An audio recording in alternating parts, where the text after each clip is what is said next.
Salutations, fellow thinkers and drinkers and Motörhead fans. Today we're going to press on with our review of the recorded output. And yeah, after the very good Sacrifice album, they had to finish it, they had to follow it up even. And I think if they were under some pressure here. Wurzel had gone. He'd left, although his contributions to Sacrifice were, as we discussed, fairly minimal. He was now gone. However, they were still on Steamhammer, SP4, a record label, which, again, as I said, they will remain with until the end of their career. So there was some stability, some much needed stability, shall we say, within the band and the surrounding organization. With Wurzel gone, they've reverted to a three-piece, which they had not been since Brian Robertson and Filthy Animal Taylor left after the, I think, aborted Another Perfect Day tour. Since then, they have been, they had the four-piece couple of drummers, third drummer now, with the ever-present Lemmy and the equally almost ever-present Wurzel and Phil Campbell. Wurzel gone, three-piece again. And that was reflected in the album cover. The album in question, obviously, Overnight Sensation, released in 1986. And for the first time since Ace of Spades, if I recall correctly, perhaps to celebrate the fact that they were now a three-piece, the band appeared on the cover. No Snaggletooth. Still a pretty good cover. There may have been some concerns, both internally and externally, with the departure of Wurzel. Mickey D, for example, expressed some concerns at the time. He said, and I quote, he used to say that Wurzel was more Motörhead than himself, Phil, and Lemmy combined. You know, he was a true hard rocker there. You know, the no-frills, balls-to-the-wall guitarist. He expanded slightly, saying that he and Phil perhaps used to write in a more musical vein, a more technical vein, perhaps is a better way of expressing what he said. But Wurzel was very straight down the road, simple, straightforward, hard, heavy, nothing complicated. You know what you were going to get. This obviously put a bit of pressure on Phil Campbell. But, what can you do? They could obviously have recruited a replacement for Wurzel, but I think Phil Campbell said no, he felt confident of being able to do it on his own. So yes, okay, there was quite a lot of pressure on him. Given Mickey D's comments, I suppose there was at least the possibility, or they may have entertained at least the possibility, that they may have lost their edge, or their harder edge, shall we say. Let's be fair. Well, Howard Benson, presumably forgiven for his announced lack of interest or sort of lack of commitment, perhaps, on Sacrifice, has still been retained for production duties. Although exactly what he did is little uncertain, as Dwayne Barron is also given the production credit. So who did what? I'm not too sure. Well, anyway, ultimately, what did they deliver? Well, the album starts off in incredibly fine style with Civil War. And it's immediately apparent that any thoughts they may have had, or the fans may have had, of them softening up, well, they can be dispersed with. This song has or for Motörhead, unless they do a cover, is a rare occurrence. It has an outside writing credit even. Magnus Ax of some, I have no idea, I think some Swedish metal band. It's all so long ago one forgets. But this is another really fine opener. It's fast, it's furious, great Lemmy lyrics, poking at, disillusionment, the concept of war.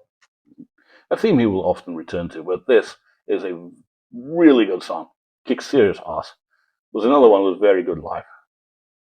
And I have to say, a very promising start. So far, so good. We follow this up with Crazy Like a Fox. Think back to the last few reviews when I've talked about All for You and Too Good to Be True. Those more melodic songs that were actually the highlights of their respective albums. This is maybe slightly heavier than that, but it's got that infectious groove to it. Very strong composition, a great melody.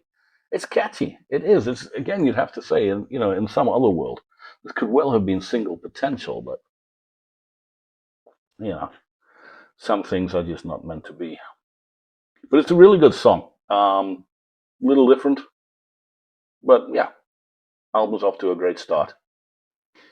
Eat the Gun is another one of those, Motorhead, couple of minutes, foot to the floor. Very fast, very heavy. Most albums seem to have one of these things, but this one is not. It doesn't let the side down, but it's not the best example of this type of song they've ever done. I mean, you think back to the last album, Sex and Death was a better composition, a better song. But I mean, again, it's up there. It's with their ass kicking best. And again, any thoughts that the band have lost their edge or may have gone soft can now officially be put to bed. Title track up next. Personally, one of my favorite songs. Great bass riff from Lem. Great chorus, hook, vocal melody. It's just one of those instant, almost earworm things. Yeah, fantastic song. Fittingly, the title track, I think. We move on to Love Can't Buy You Money. Nice play on words. Now, this is for Motörhead, a more ambitious creative construction, dare one say. And in terms of arrangement as well, it's not just, riff chords, blah, blah, blah, let's plow through. They're trying some different musical dynamics here. Although it doesn't, there's no let up in intensity. And I think this actually works really well. Again, I've used this expression on previous reviews of the last few albums. There is the occasional, shall we say, sign of musical maturity in their writing and the way they're constructing their songs. This is a very good example of that.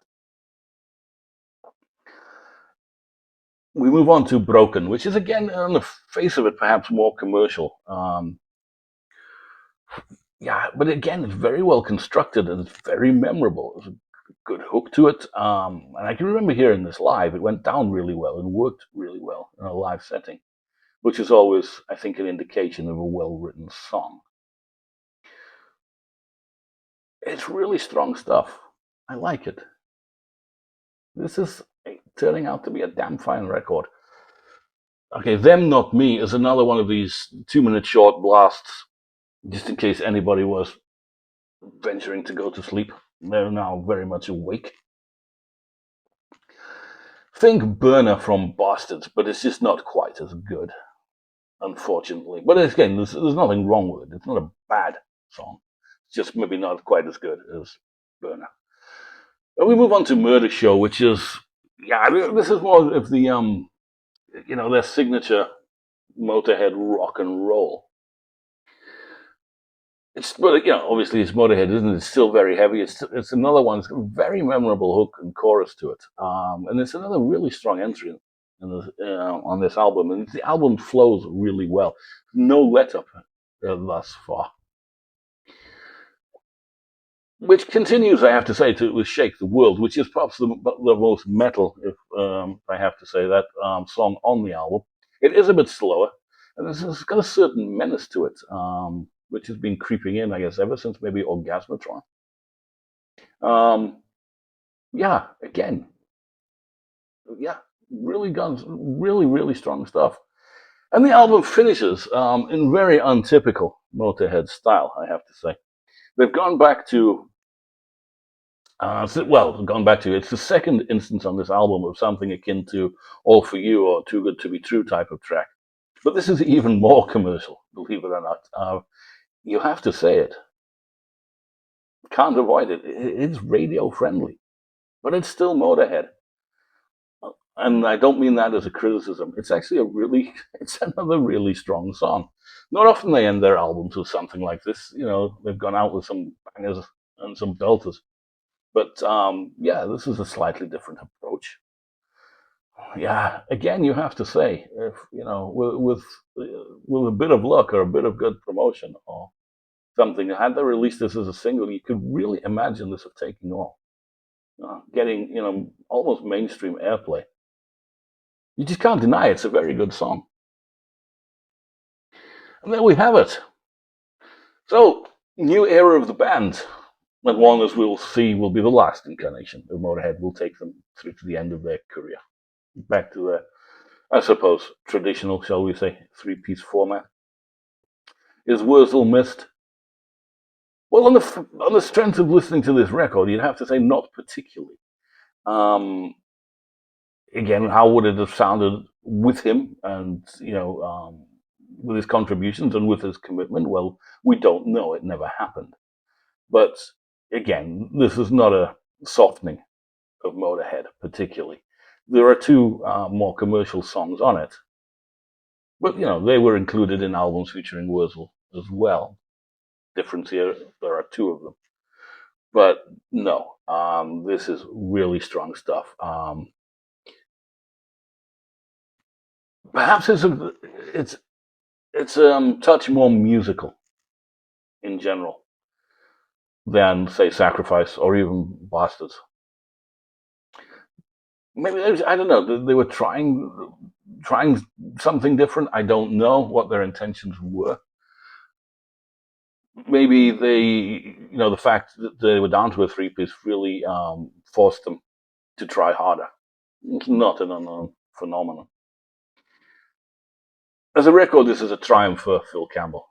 As already mentioned, he was under considerable pressure here, being the only, down the sole guitarist, and he really steps up. This is, a real triumph for him. Not just in his composition, his playing's all over this. I never used to be 100% sure who did what solo, but now I think we're fairly safe to say that it's Campbell, and his riffing, his playing, his soloing, everything is fantastic on this. It's a good production as well. So whatever issues may have clouded Sacrifice, and as I said at the time, that was not a bad production. It just lacked a little sparkle, perhaps. But no, this is very clear, well balanced, but it's still got balls. It's this is not a rock and roll.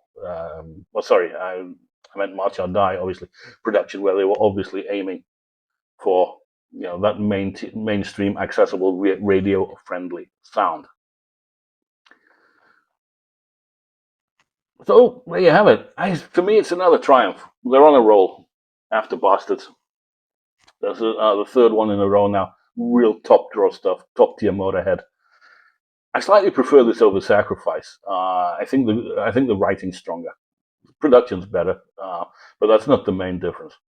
The writing is stronger, the songs are stronger, and there's more ambition to this. You do have the feeling they're trying different things, trying to evolve even. Yeah, I know it sounds a bit strange, but yeah, it's there are really good moments on this. I really like it, and I think it's cemented. Certainly cemented this lineup. Certainly gave them the confidence that they could, as a trio, carry on. So yeah, there you have it. We're still smiling in Motörhead land. Are things about to change? Are they going to drop the ball again? Well, you'll have to wait and find out, as this story will continue next time. Until then, let me know your thoughts. Feel free to comment, to like, to share, to subscribe. And until next time, I thank you for your indulgence. I wish you well, and Maçhonquèrre.